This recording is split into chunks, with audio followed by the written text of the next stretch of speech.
You are now watching Showbiz Now, your daily showbiz update. Trending nga ngayon sa social media ang pag-guest nitong si Julia Barreto sa vlog or YT channel ng kanyang boyfriend na si Gerald Anderson. Siyempre marami ang nag-abang at ito nga ay tumamo na ng 23,942 views in 4 hours pa lamang. Doon ay makikita ang pagbibigay or pag-challenge ng mga pagkain na hindi kinakain ni Julia Barreto. Like ang mga street foods, yung kwek-kwek, yung mga intestine, mga barbecue na hindi kinakain ni Julia. At mga fruits like papaya ay hindi pala niya kinakain. So, dinuguan and then ang binatog. Yung mga pagkain na hindi niya kinakain, yun ang challenge ni Gerald Anderson para sa kanya. And then, may mga tanong din. Ilan sa mga question nitong si Gerald kay Julia, kung ano ba yung mga getaways nila na biglaan ang nagustuhan at ano ang masasabi niya rito. Sabi nitong si Julia, great daw. So, parang pagkakasama niya si Gerald Anderson, talagang very, very happy. Kitang-kita din kay Julia Barreto na very much in love siya kay Gerald Anderson. Sinabi din or tinanong din ang tanong na kailan daw gustong mag-settle nitong si Julia, kung 5 years from now ba o 10 years. Nagbiro itong si Julia at sinabi niya na next year. Natawa si Gerald at doon ay sinabi niya, yung talagang seryoso, sabi ni Julia, 5 years. So, yun yung mga tanong ni Gerald Anderson.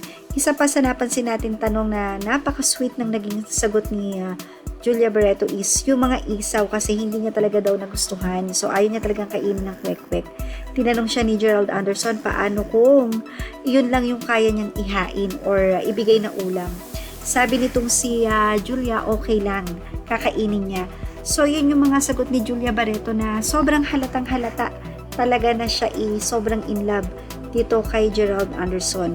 Actually, may mga gusto nga rin siyang itanong, napaka-sweet nila doon sa nasabing vlog. But anyway, hindi lahat ay na-please sa nasabi nga pong vlog na iyon dahil ilan nga po sa commentator doon sa Fashion Police ang medyo nag-react sa medyo, meron kasi doon sa vlog na hindi nakilala ni Julia yung mangga or yung papaya na first time niyang kinain, or talagang medyo nangingilo siya dun sa mga pagkain na hindi niya talaga kinakain. But anyway, narito ang ilang komento ng netizens sa nasabi nga pong vlog na ito ni Gerald Anderson at ng girlfriend na si Julia.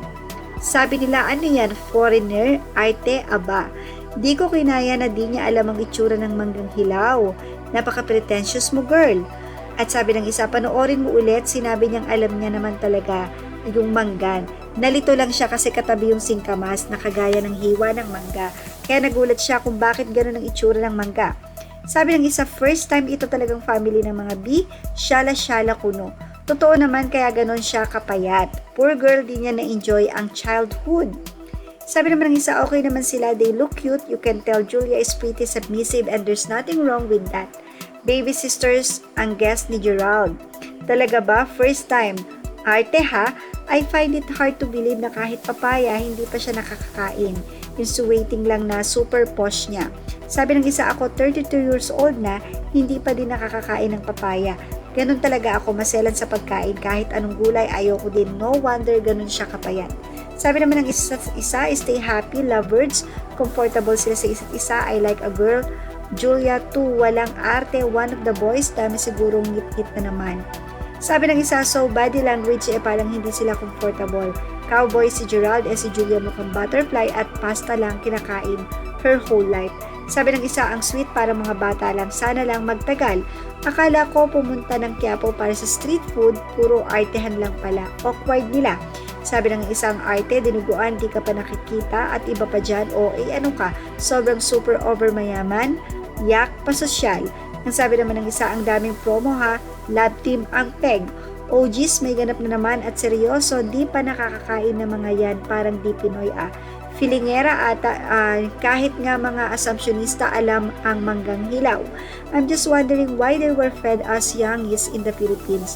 Puro cookies and cakes and no Filipino dishes. Yes, the sheltered, well-raised Julia.